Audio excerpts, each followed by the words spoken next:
Si vous voulez bien prendre place.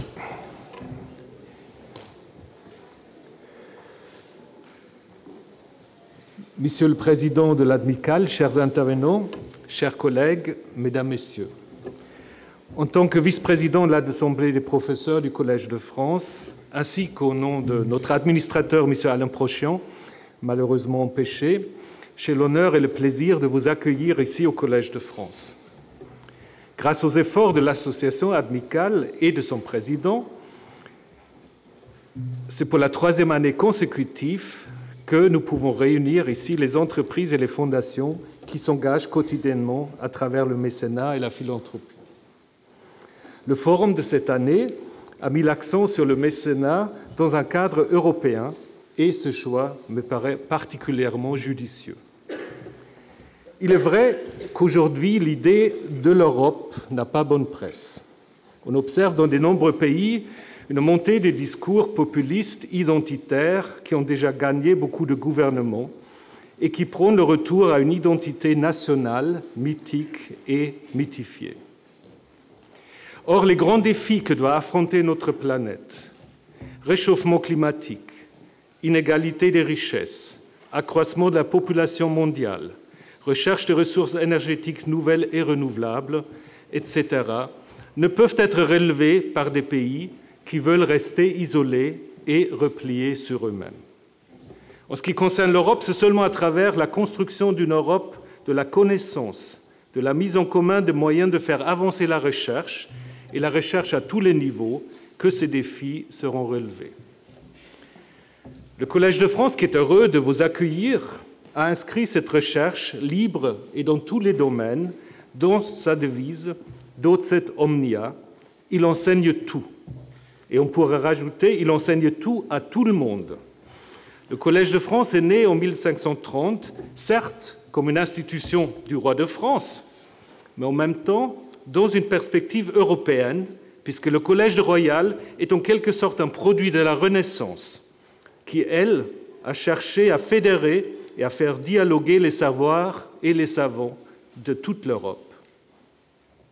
Le Collège de France a toujours voulu et a su s'adapter aux changements et à l'émergence de nouveaux savoirs et de nouveaux enjeux de la société. Un exemple parmi d'autres est le fait que les chaires des professeurs ne sont pas permanentes. Le renouvellement des chaires se fait en fonction des derniers développements de la science et des enjeux de société. Les nouveaux professeurs sont élus par l'Assemblée des professeurs et aucun grade universitaire n'est requis de celle ou de celui qui se présente au suffrage. Seul compte l'importance et l'originalité des travaux. Ainsi, le Collège de France s'adapte en permanence à l'évolution des sciences et de la société et constitue un pôle d'animation de la communauté scientifique internationale.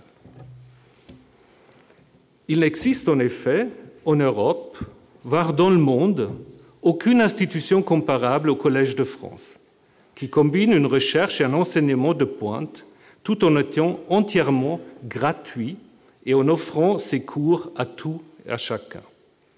Cette diffusion des savoirs s'est renforcée d'une manière spectaculaire depuis une quinzaine d'années par la possibilité de suivre la plupart des cours du Collège via le site Internet, qui héberge par ailleurs d'autres interventions des professeurs et des savants invités.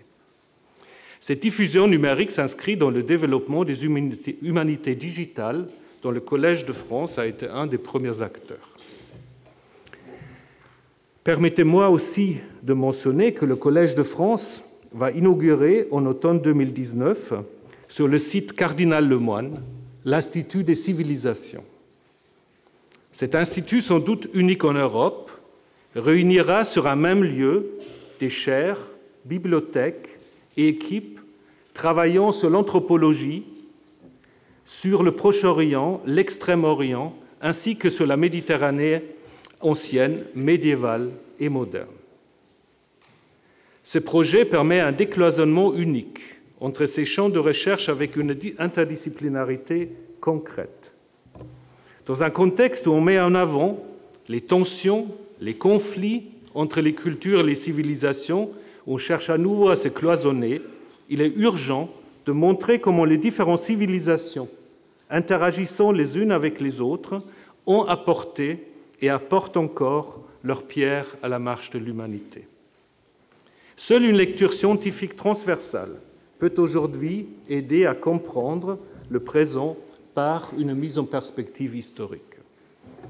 Le projet noble et tellement important du mécénat et de la philanthropie qui vous réunit aujourd'hui a également besoin de cette ouverture. Et nous sommes heureux que vous ayez choisi le Collège de France pour vos échanges et vos travaux. Le soutien concret du Collège de France se manifeste, par ailleurs, non seulement par le fait que vous êtes ici dans nos locaux, mais aussi par la présence des 3 professeurs du Collège de France qui vont participer à vos travaux. Par le programme de la rencontre d'aujourd'hui, vous montrez l'importance d'un mécénat qui prend en compte le caractère européen des grands projets et enjeux qui ont besoin du soutien des mécènes. Je me réjouis que vous allez aborder l'Europe des mécènes, l'importance d'un soutien à la culture, les défis migratoires, le réchauffement climatique, la question des genres, le numérique et bien d'autres domaines et questions. Votre programme montre d'une manière exemplaire la nécessité d'inscrire le mécénat en France dans une dimension globale. Donc, sentez-vous ici chez vous. Je vous souhaite d'excellents travaux et échanges. Merci.